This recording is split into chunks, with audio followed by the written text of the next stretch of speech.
Muchísimas gracias, Fer. Que bien, vamos a platicar en este momento con Larry Rubin. Él es el representante del Partido Republicano aquí en nuestro país. Larry, ¿cómo estás? Muy buenos días. Gracias por tomar la llamada. Buenos días, Max. Muchas gracias. Muy bien.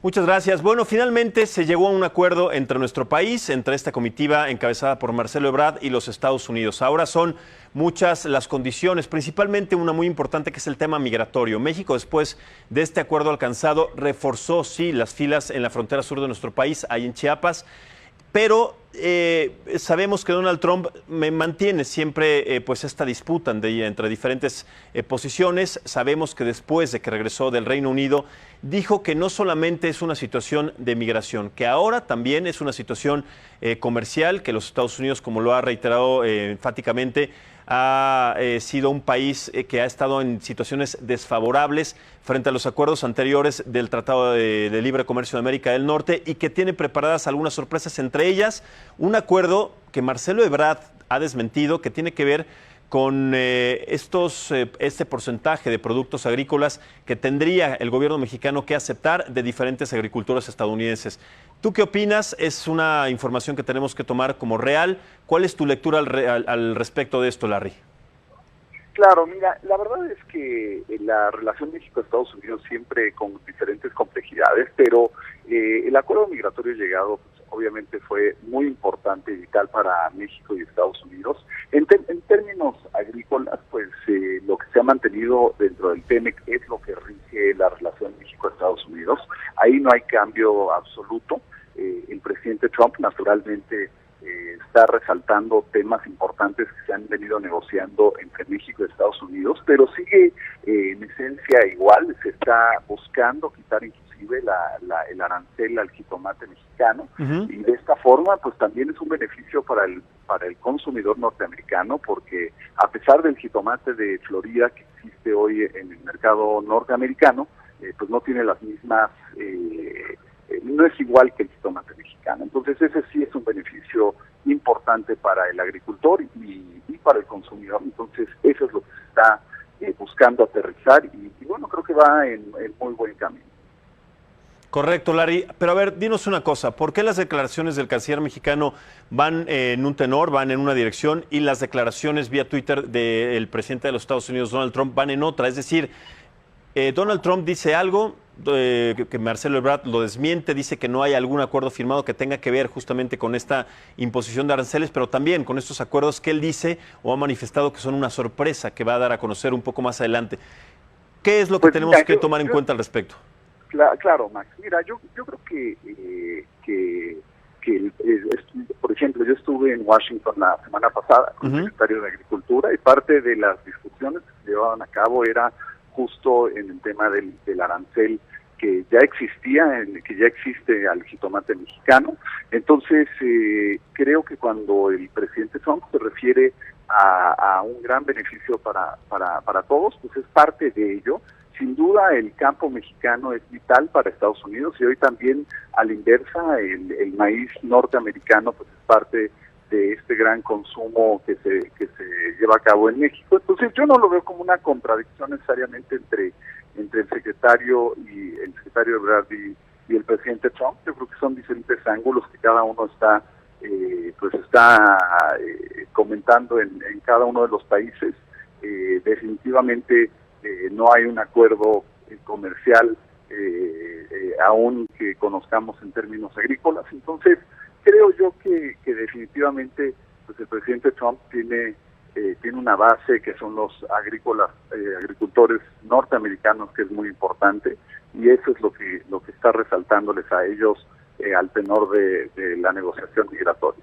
Correcto, Larry, pues muchísimas gracias. Esta es información que además nos da una certidumbre, una certeza, porque sí tiene que ver concretamente entonces con el jitomate y con el maíz, estos productos que pues son los más importantes, los destacados en el acuerdo comercial entre los Estados Unidos y México, no solamente ahora, sino de siempre. Entonces, para que no haya malos entendidos, para que no haya información que no se conoce y de manera coloquial, hablamos precisamente de un acuerdo que ya se conoce desde hace mucho tiempo, pero que ahora se da a entender de esta manera y que va a fluctuar en una imposición muy distinta de la que conocíamos hace tiempo, pero lógicamente con factores que benefician a nuestro país y también a los Estados Unidos. Ahora, en el plano migratorio, ¿Consideras que estas medidas del gobierno mexicano son suficientes, el enviar a estos elementos de la Guardia Nacional a la frontera sur de nuestro país, dado que todavía hay 10,000 centroamericanos que están en espera en diferentes centros y en diferentes albergues, esperando su condición, esperando noticias de saber si van a permanecer en nuestro país o van a ser repatriados? ¿Cómo lo ve el gobierno de los Estados Unidos esta medida, esta imposición de México sobre mandar la Guardia Nacional al sur de nuestro país? Yo creo que definitivamente va en muy buen camino, no es la única medida que el gobierno mexicano está tomando ya. El presidente Andrés Manuel López Obrador, sabemos, tuvo una junta para detallar cómo llevar a cabo pues todas estas iniciativas que se plantearon en Washington. Incluye también el congelamiento de las cuentas de estos traficantes que hoy por hoy están ganando más de $2.500 millones de los migrantes que cruzan. Sí. Esa es otra de las iniciativas tan importantes que como vimos la semana pasada, la UIF, la Unidad de Investigación Financiera, pudo congelar 26 cuentas ya. Esa es una parte también vital. Y sin duda, esta colaboración entre las dos naciones es muy importante porque a través de la frontera Guatemala con Chiapas cruzaron más de 500,000 migrantes indocumentados en lo que va del año. Y, por ejemplo, en mayo a Estados Unidos trataron de cruzar 10,000 niños sin acompañante. Entonces es una crisis humanitaria la que se vive no solamente en la frontera México-Estados Unidos, sino también en la frontera México-Guatemala. Definitivamente, Larry. Ahora, ¿qué pasa con los centroamericanos o con los migrantes de diferentes países? También hay algunos venezolanos que están ya en el lado norteamericano. ¿Cuál es la posición del gobierno de los Estados Unidos al respecto? ¿Sí los van a repatriar? ¿Los están manteniendo ahí? También con esta situación que tú bien comentas sobre la presencia también desafortunada que vemos de menores de edad, muchísimos menores de edad. El 30% de los migrantes que cruzan pues son niños, son menores de 14 años de edad. ¿Cuál es la situación actual que se vive allá, los que ya llegaron a la Unión Americana? Claro, los que ya llegaron, Max, se quedarán allá para